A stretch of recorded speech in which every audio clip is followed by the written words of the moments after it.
la dignidad humana, ¿no? De la dignidad humana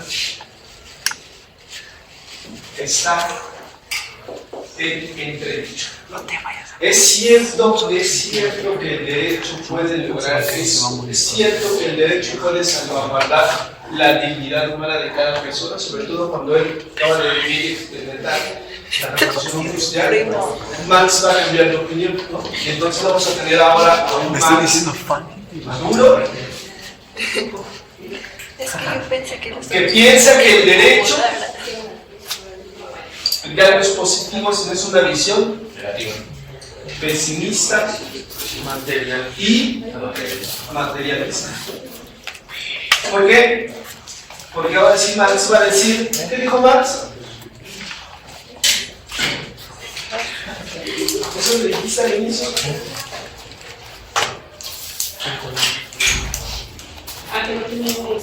Exacto. ¿El derecho qué?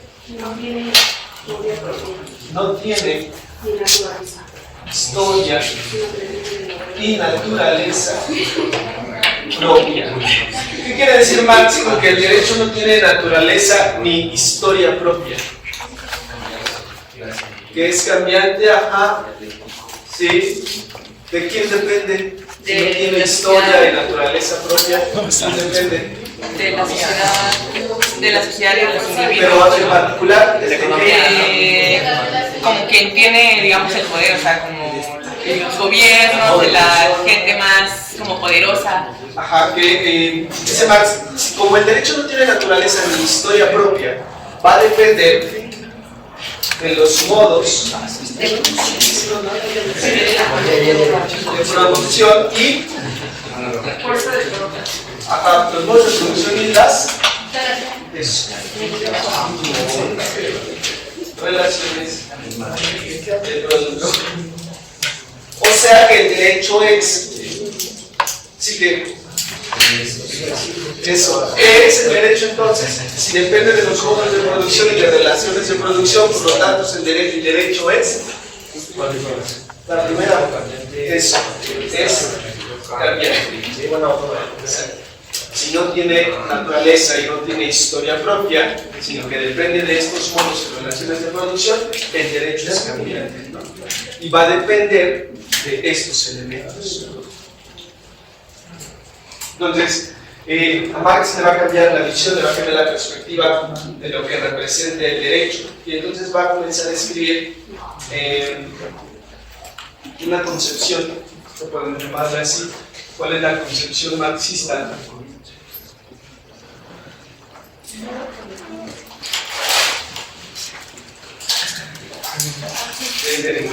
Y entonces va a utilizar el famoso método, el método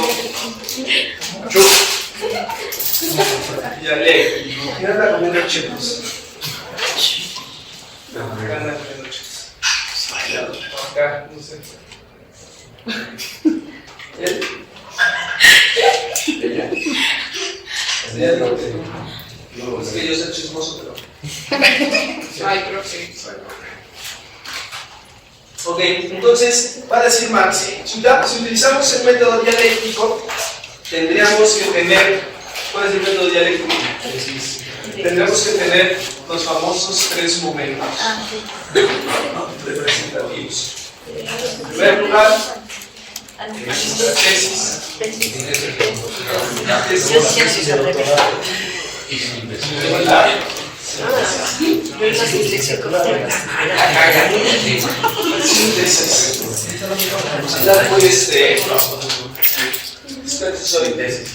¿Cuál es la tesis para Marx? ¿Cuál es la tesis para Marx para llegar a estas afirmaciones? Sí, pero ¿cuál es la tesis de Marx? Eso es todo esto justamente, pero para llegar a la lucha de clases hay una tesis. No se puede llegar a la lucha de clases sin una tesis, que es el punto de arranque. ¿El capitalismo sería? No, antes. No. O sea, ubiquen que en el método dialéctico hay un punto de arranque, que después ese punto de arranque va a tener su contraparte, su contrapeso, y de ahí saldrá una síntesis. En la propuesta marxista para entender el derecho, el punto de arranque, o sea, la tesis, ¿cuál es? Pero, o sea, ¿de qué etapa? ¿Cuál es?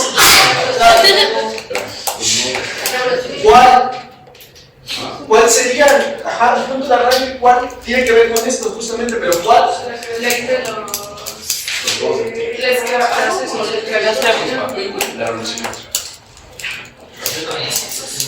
No, o sea, dice Marx. No. Acuérdense que la tesis la podemos entender siempre como positiva, ¿no? Porque es el punto de arranque. La comunidad primitiva. ¿Cuáles son las características de una comunidad primitiva?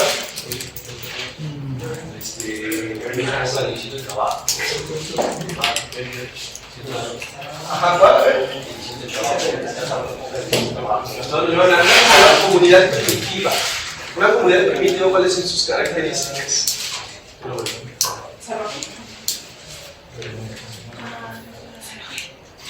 Salvaje, pero más que salvaje, la comunidad primitiva. ¿Cuál sería la antítesis de la comunidad primitiva?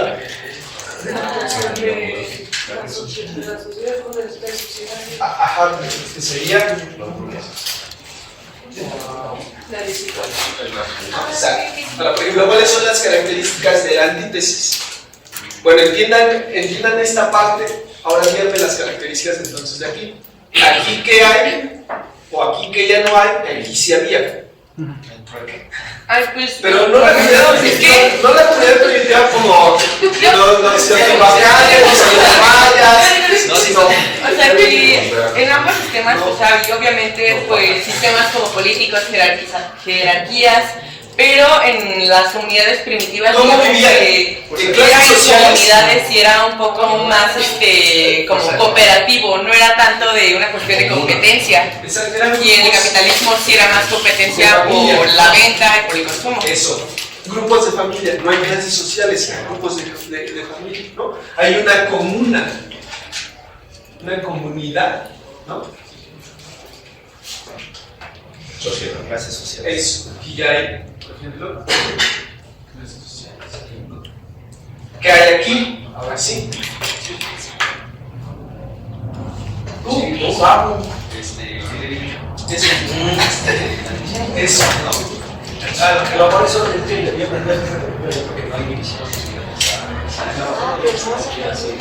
¿qué hay? ¿Qué conlleva una división del trabajo? Relaciones.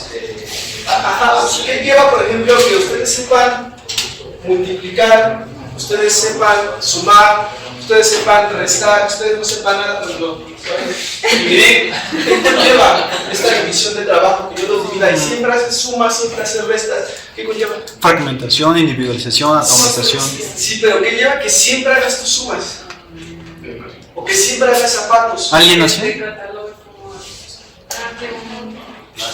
Ajenación.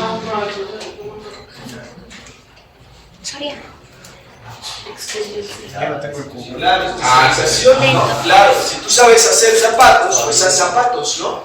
Y hazlos bien, entonces te vas a especializar. División de clases, división de trabajo, clases sociales. ¿Qué más hay? Él ya hizo unos zapatos y ahora son míos. Se los compré. División de clase. Clase. ¿Qué hay? Sí. Y el poder conlleva que yo le pueda comprar a él los zapatos y ahora yo me los apropie. ¿Cómo se llama eso? Y entonces yo ya tengo un par de zapatos. Después tengo eso. ¿Qué hay? Propiedad privada. De hecho, dice Marx, esto es lo que ocasiona, ¿no? La famosa antítesis. Cuando surge la propiedad privada, se hace la primera tesis, que es la comunidad primitiva, ¿no? ¿Cómo se miran, por ejemplo, aquí?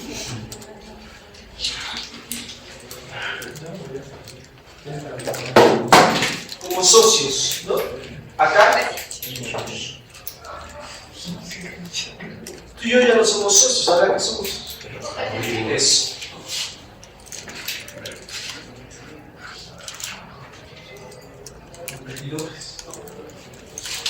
ya éramos socios, podríamos decir que incluso había cierta noción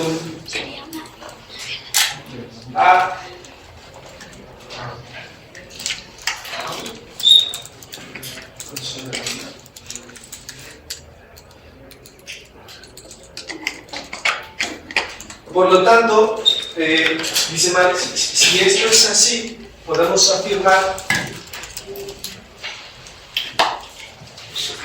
que la naturaleza humana es que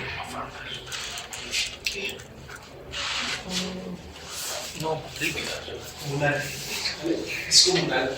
La naturaleza humana no es individualista, no está extendida por clases sociales, no tiene propiedad, eso es después. Su naturaleza, su esencia, si le queremos llamar así, aunque Marx está muy peleado con estos conceptos, es comunal. Esto es la realidad, esta es su verdadera naturaleza.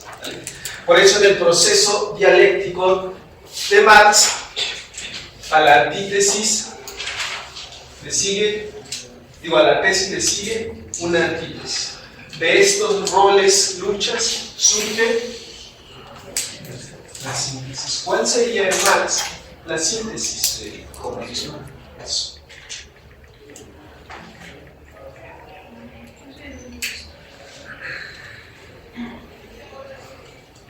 Síntesis, ¿no? Síntesis. ¿Qué la síntesis vendría a ser? Sí, claro, la síntesis, pero ¿qué vendría a ser la síntesis? No, es La nueva tesis. las dos posturas y contraponerlas para sacar una nueva posición. Pues la nueva tesis, ¿no? Sí, dice Marx que el capitalismo llegará a un callejón sin salida. Llegará a un callejón sin salida. El capitalismo en la síntesis. Que las contradicciones desaparecerán.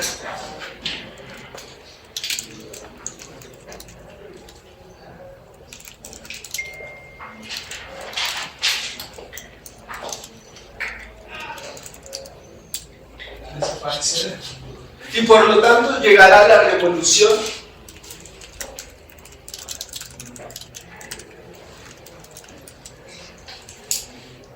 comunista, ¿no? Llegará la revolución comunista, que en otras palabras es la revolución de quién? Del proletariado. Del proletariado. Dice Marx. Es como se va a superar, ¿no? ¿Hacia dónde quiere llegar Marx? Pues a recuperar esta naturaleza comunal. Claro, no primitiva. Porque dice Marx, ¿qué vamos a hacer con la tecnología y la ciencia y todo el desarrollo que la revolución industrial nos ha dado? ¿Qué vamos a hacer con ella? Eso, ¿no? Hay que usarla, hay que aprovecharla para trascender, romper, eliminar las contradicciones y llegar a una naturaleza comunal, pero ya no primitiva, sino ahora con la ayuda de todas estas herramientas. Marx no está peleado ni siquiera con el tema de la tecnología o el desarrollo científico, progreso que puede existir en la época. No, hay que utilizarlo para alcanzar esta síntesis, no para quedarnos aquí, ¿no? En la antítesis que es el capitalismo.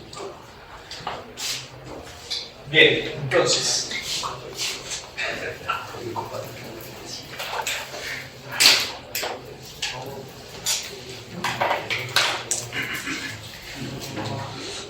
si eso es así, como lo hemos planteado con Marx, la pregunta ahora que surge es, ¿qué es, por tanto? ¿No? Porque ubiquen al derecho ahí, ¿no? Al desarrollo del derecho ahí. El derecho en el pensamiento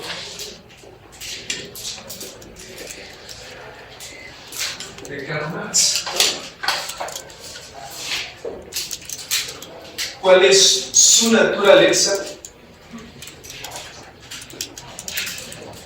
y finalidad? ¿Cuál es su naturaleza y su finalidad?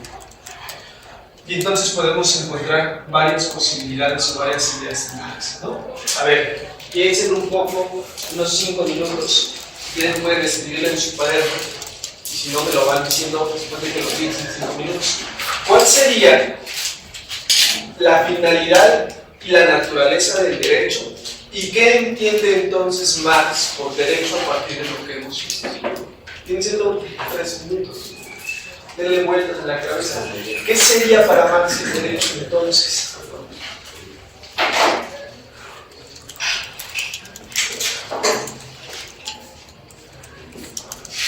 Creo que recuerdan que el derecho era como un sistema para mantener y legitimar los modos de producción.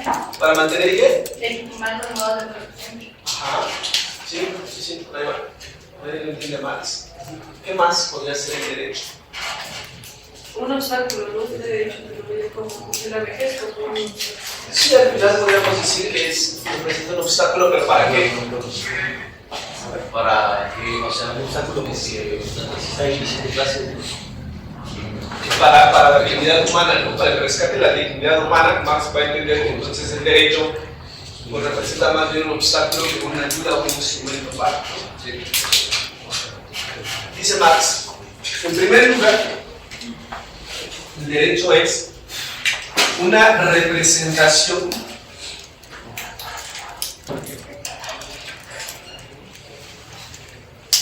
de la voluntad de poder, de la voluntad de poder, de la clase, ¿de clase? ¿De qué clase? Ajá, la clase burguesa es la que ¿qué? Es entonces de la clase dominante. Eso es el derecho, ¿no? Es una manifestación o una representación de la voluntad de poder de la clase dominante en realidad. ¿Sí? Dice, esta clase ha creado. ¿Por qué dice que ha creado?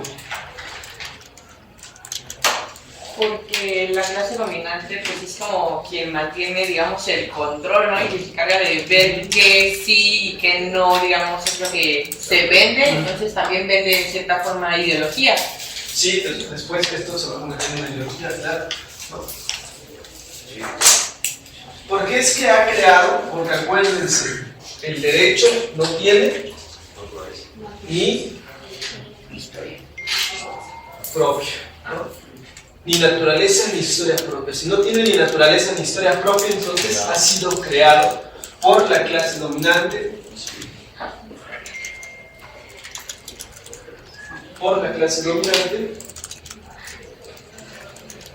¿Para qué? Para mantener su dominio. Para mantener su dominio. ¿El dominio de qué?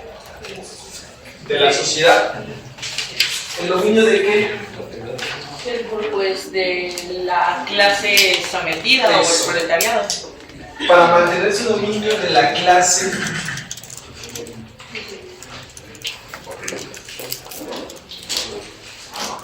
proletaria, pero no solo para mantener su dominio, sino también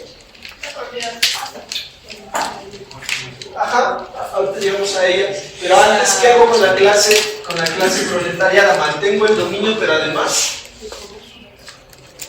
y el poder me da que yo la pueda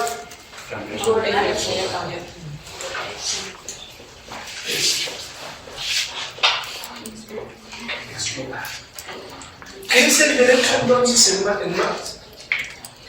Pues es una representación, es una manifestación del poder de la clase, en este caso burguesa, que intenta seguir manteniendo el dominio de la clase proletariada al mismo tiempo que la logra explotar. Yo exploto y domino a la clase proletariada por medio del derecho. Por eso decíamos que el derecho en Marx, en este segundo momento, o en esta segunda etapa de su vida, por eso el derecho en Marx es pesimista, ¿no? Por eso es materialista. Porque el derecho para nada va a salvaguardar la dignidad del ser humano, al contrario, si lo que el derecho hace y permite es no solo el dominio, sino la explotación de la clase más desfavorecida, pues eso en nada dignifica al sujeto, ¿no? Nada dignifica al sujeto.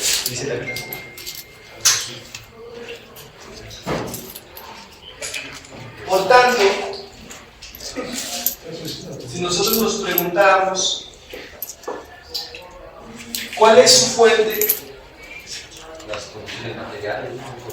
¿Cuál es la fuente del derecho? El poder. ¿Cuál es la fuente del derecho?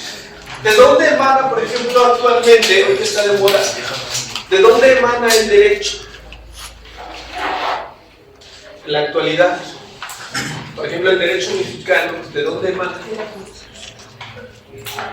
¿Jurídico? ¿Cuál? ¿Jurídico? Ajá, ¿el derecho de dónde emana? ¿De cuál? Eso, ¿no? ¿De qué? De la sociedad. Por tanto, ¿de qué? Claro, de la mayoría, ¿no? A esto le llamamos, ¿no? ¿Qué es democracia? Pues la mayoría de la sociedad. De ahí emana todo, ¿no? De la voluntad de la sociedad, de la voluntad de la mayoría. En Marx, ¿cuál es la fuente? Eso. Emana, dice Marx, el derecho emana de la voluntad de la sociedad o de la voluntad de la mayoría. Dice Marx, no emana.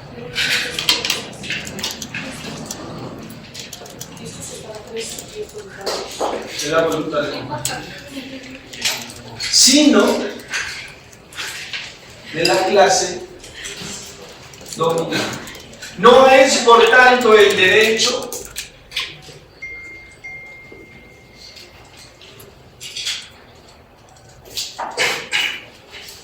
sino un producto de la clase burguesa. ¿Vale? O dominante. O sea, Marx llega a ese punto, llega a esta primera conclusión, ¿no? El derecho no solo no tiene historia de naturaleza propia, sino que es un producto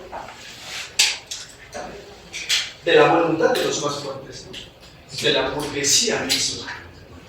Por eso Marx va a creer en ese segundo momento que esto no funciona, o sea, que el derecho en realidad no funciona, no permite llegar a esta consecución del bien común o de la dignificación del sujeto, porque pertenece directamente a la clase burguesa, ¿no? A la clase más poderosa. Asimismo, dice, si el derecho es producto de la clase burguesa, por consecuencia, ¿qué más es producto de la clase burguesa o de la clase más fuerte? ¿Y quién ejerce el poder? Ajá. Claro. Entonces, para Marx, tanto el Estado como el derecho no son sino productos de la clase dominante. ¿Entienden ahora por qué Marx está tan empeñado en esta dialéctica en terminar con esto? Sí. Es que la revolución del proletariado, la dictadura del proletariado, no fue una cosa nada más que se le ocurrió y que de pronto dijo, pues, trabajadores de todo el mundo, unaos, ¿no? Si no él entiende, es que no hay otra forma, porque incluso la constitución del Estado viene de esta clase dominante. No solo el derecho, sino también el Estado. Por eso la única forma que tenemos, porque no es una representación de la mayoría o de la sociedad, no solo de unos cuantos que dominan, unos cuantos que explotan. Dice Marx, tanto el Estado como el derecho tienen esta misma naturaleza. ¿Vale? No está ni el Estado ni el derecho orientados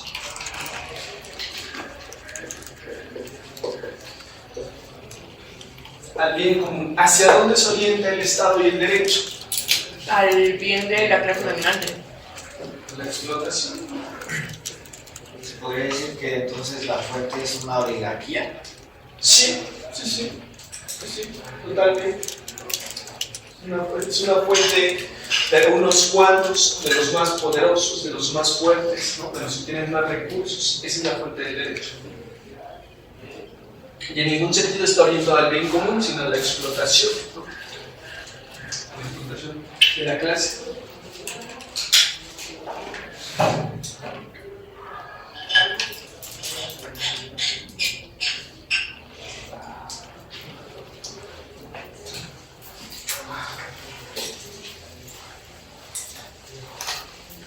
podríamos decir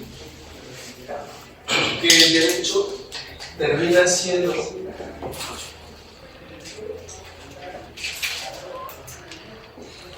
un medio, un mecanismo, ¿no? Es un medio o un mecanismo, digámoslo así, una herramienta, ¿no? ¿De qué? Dominación. Sí, pero yo soy la clase dominante. Entonces, yo quiero someterlos a ustedes. Y entonces quiero que siempre estén trabajando, que siempre, ¿no?, estén produciendo, que me lo den además a mí. Entonces, el derecho viene siendo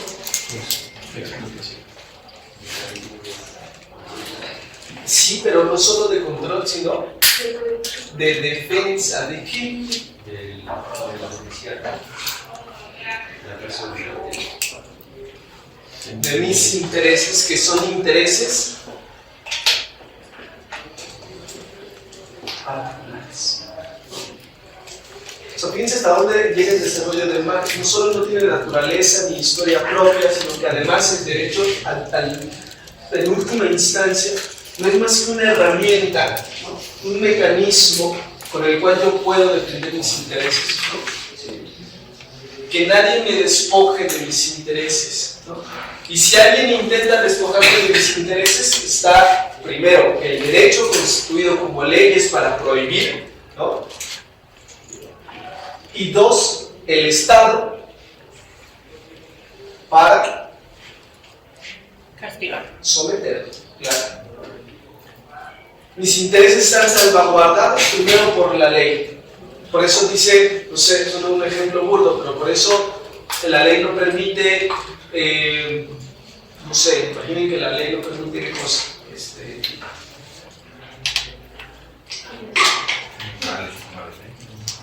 No sé, o mejor dicho, la ley permite una jornada de 48 horas, ¿no?, con un salario mínimo. Que además el salario mínimo es eso, no es raquítico, ¿no? Si tú estás en desacuerdo con esta ley, ¿no?, que es el salario mínimo de 48 horas jornada laboral, pues entonces si tú te rebelas, pues también está el Estado, que a mí me sirve como defensa, y entonces pues va el Estado, ¿no? Entonces, al final, tanto el derecho como el Estado se convierten en mecanismos de defensa, en herramientas literalmente de la movilización de la clase más fuerte para cuidar sus intereses particulares. Es que se escuchó que salió del cuarto.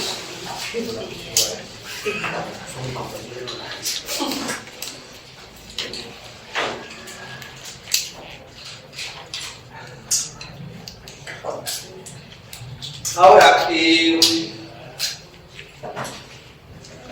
dice Marx que también el derecho, ¿no, verdad? Sí.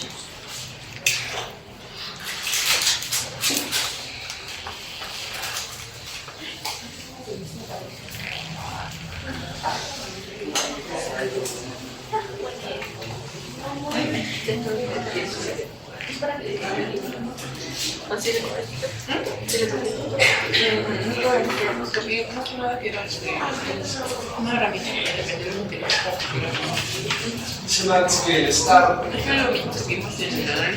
no es un ser autónomo,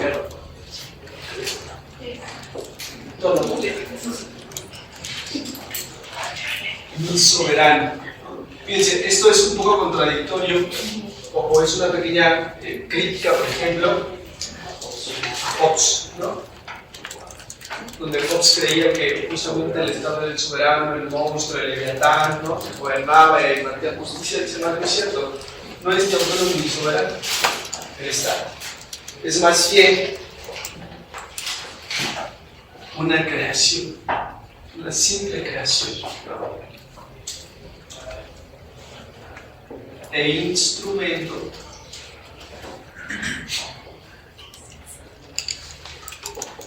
de dominio, instrumento de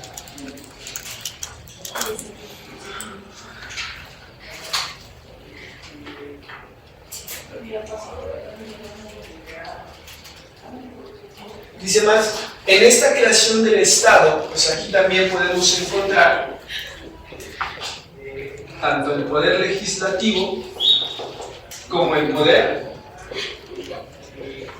judicial, ¿no? que más o menos tiene la misma práctica, ¿no? Salvaguardar intereses, tanto el legislativo que crea las leyes y las crea en razón de salvaguardar los intereses de la comunidad burguesa, como el poder judicial que vela por la seguridad de sus funcionarios.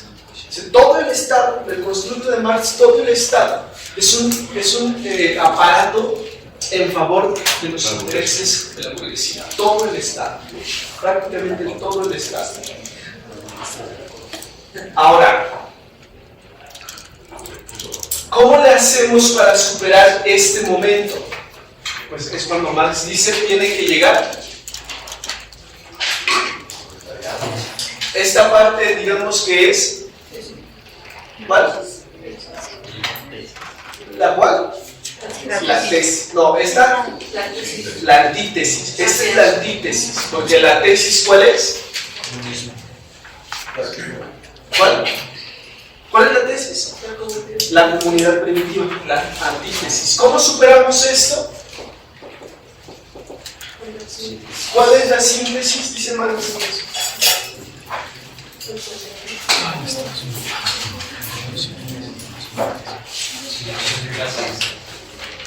La revolución del proletariado. La revolución del proletariado, o lo que se conoce como la dictadura. ¿En qué consiste? ¿En qué consiste? ¿En qué consiste la dictadura o la revolución del proletariado? Primero se supone lo de la conciencia de clase, ¿no? O sea, que reconozcan que están siendo dominados por el Estado, ¿no? Ajá. Y sería después como el reconocer como su postura de como sometidos por el sistema. Según yo, sería así. Sí, primero hay una conciencia de clase, ¿no? El primer momento es la conciencia de clase, que es como abrir los ojos de la explotación, ¿no? A la cual estoy siendo sometido tanto por el derecho como por el Estado. Luego viene, ya que somos conscientes de la clase, eso, ¿no? ¿En qué consiste la revolución? Eso. Es la toma de qué. Pero ¿cómo toma el poder? Por los medios de producción. Eso, es la toma de los medios de producción. ¿Por qué de los medios? Porque se supone que los medios de producción es lo que da, digamos, como el sustento económico en una sociedad. Entonces, si toman esos medios, pues ya no van a tener como algún sustento de crecimiento en un beneficio particular, que en este caso sería como el burgués. Exactamente, porque recuerden que la propuesta marxista, ¿el burgués es dueño de qué? De los modos de producción. ¿Los modos? No, del... ¿cómo se llama? Ajá. Ajá. ¿El burgués de qué es dueño? Pues, O sea, ajá, y no es otra cosa que él es dueño de eso, ¿no? Él tiene el dinero, él tiene las herramientas, él tiene la maquinaria, él tiene la tecnología, él tiene todos los instrumentos, pero ¿qué no tiene? Eso, porque esa le pertenece. Por eso Marx, la revolución del proletariado debe de consistir en la toma de los medios de producción, porque justo este es el engrane que hace que todo el modo de producción funcione, ¿no? Porque los medios de producción, y ya lo vimos, por ejemplo, en la época esclavista, ¿cuáles serían? ¿Cuál es el medio de producción de la época esclavista? No, el amo es el que goza. Pues esclavo, ¿no? El esclavo es el medio de producción, es el que hace las cosas, ¿no? Y por eso, Marx, hay que tomar los medios de producción, ¿no? Una vez que toman los medios de producción, ¿qué sigue entonces? Ya tenemos los formo.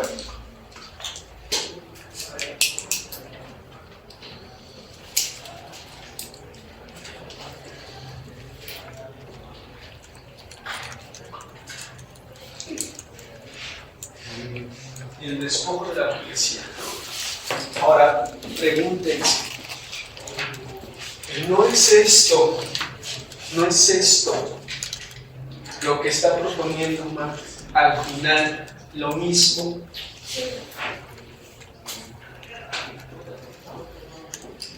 No están solamente intercambiando papeles, o sea, no ahora el proletariado se vuelve burgués y el burgués proletariado. Solo cambia la posición de poder. ¿Cómo supera Marx esto? Porque si no, el chistecito de Marx no tiene ningún sentido. Si al final regresamos a esto, pues qué padre que lo dijo, pero ¿y cómo lo supera Marx? ¿Qué dice?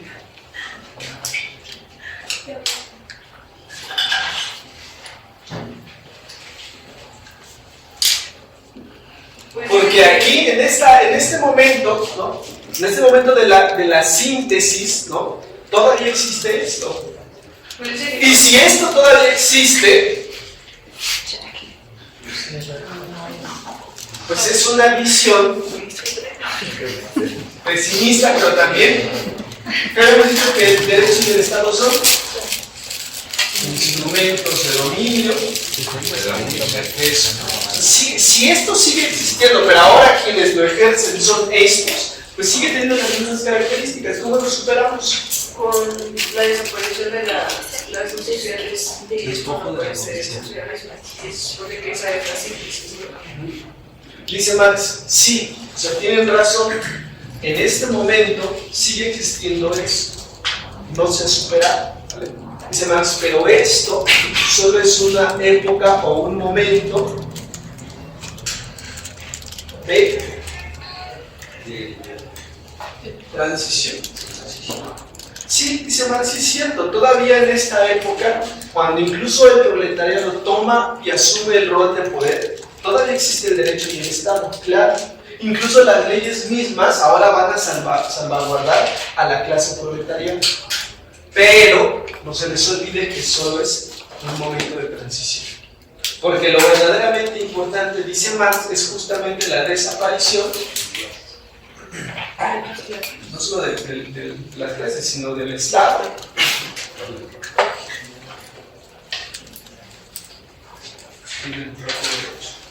Es decir, no hay clases sociales. Lo que es para Marx el comunismo. Pero no es este comunismo primitivo, porque a veces no se puede regresar. Marx no va a lucir o no va a intentar vender la idea de que podemos regresar al comunismo primitivo. Sí podemos regresar al comunismo, pero ahora no es un comunismo primitivo, sino un comunismo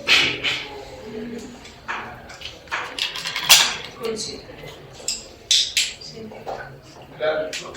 Porque ahora estará también pues todo el desarrollo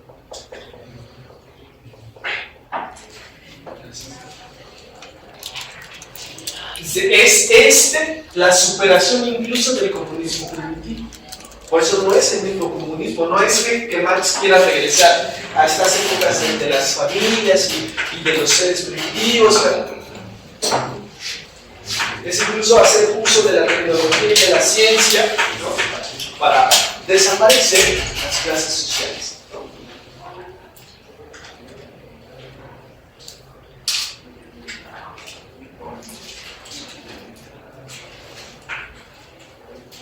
Dice Marx al final,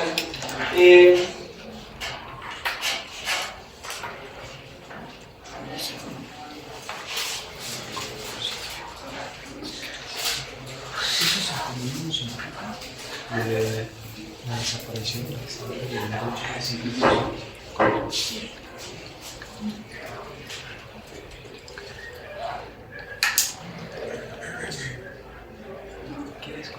La burguesía y con ello la construcción del Estado y el derecho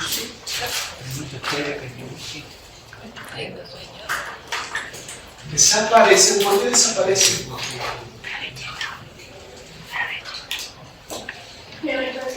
¿Pero por qué desaparecen? Sí. Porque ya no están a favor de alguno o del otro. Fíjense, dice Marx, desaparece no porque la clase proletariana lo haga, ¿vale? O sea, no desaparece porque yo lo desaparezca, sino que desaparece porque ya no tiene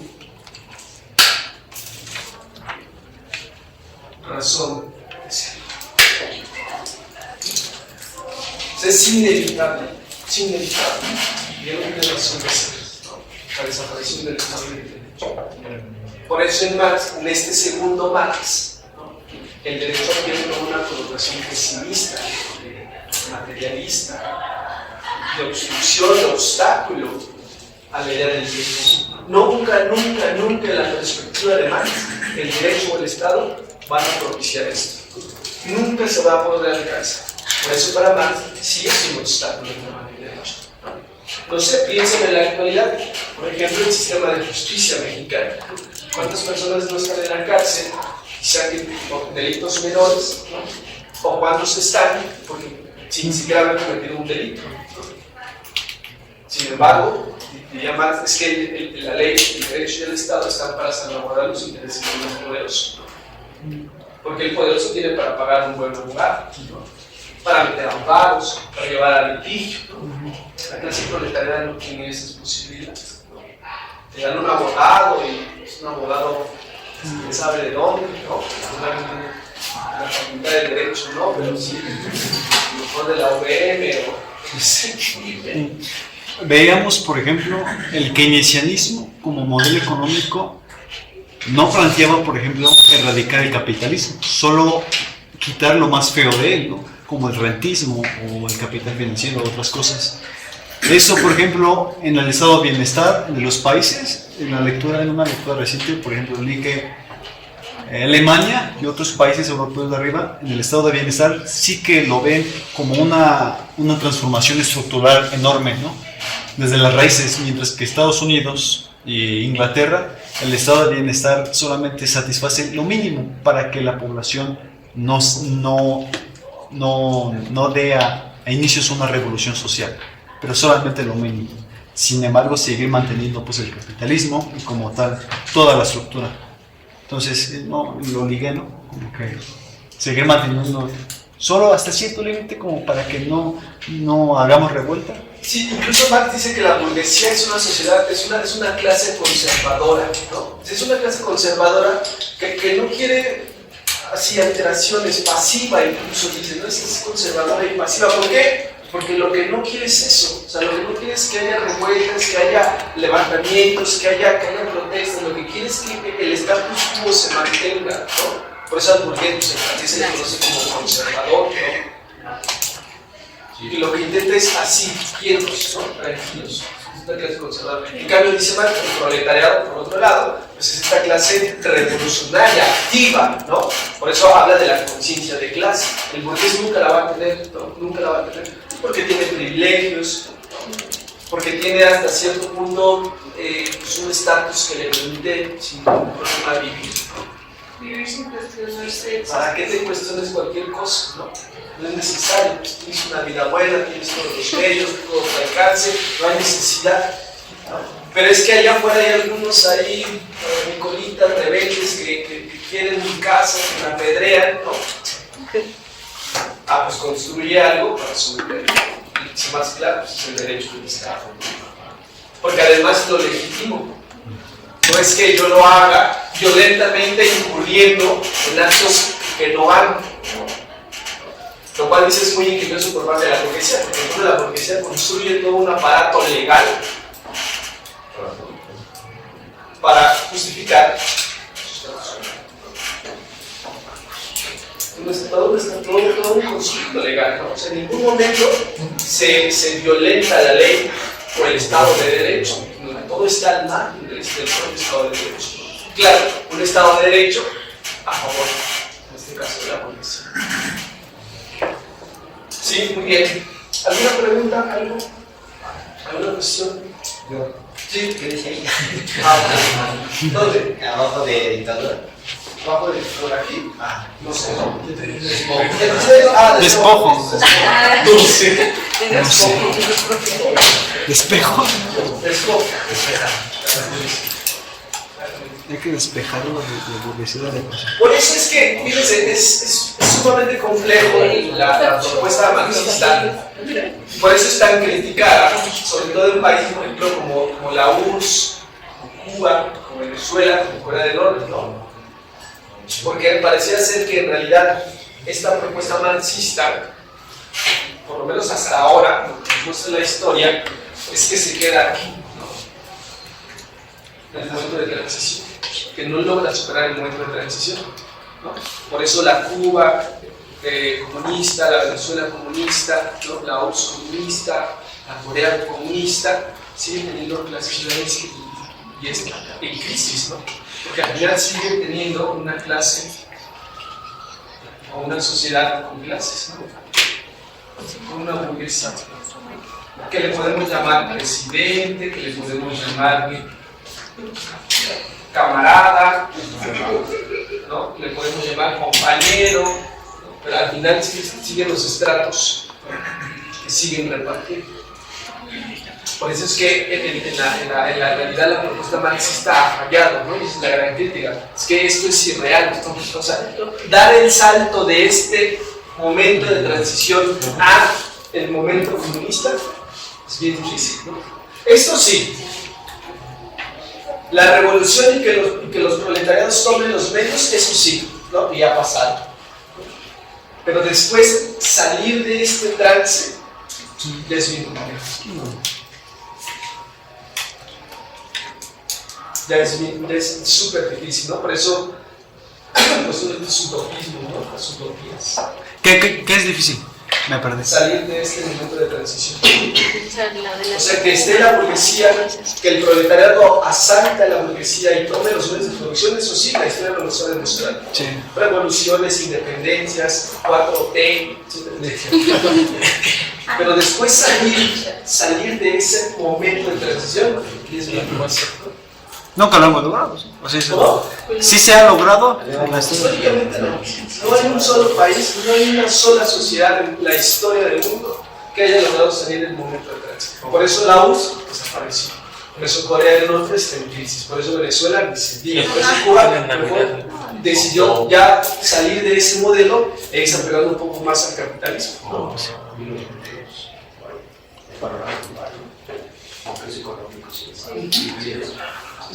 O sea, salir de ese momento es sumamente complejo, ¿no? No ha habido, por lo menos históricamente, alguien que lo haya podido lograr.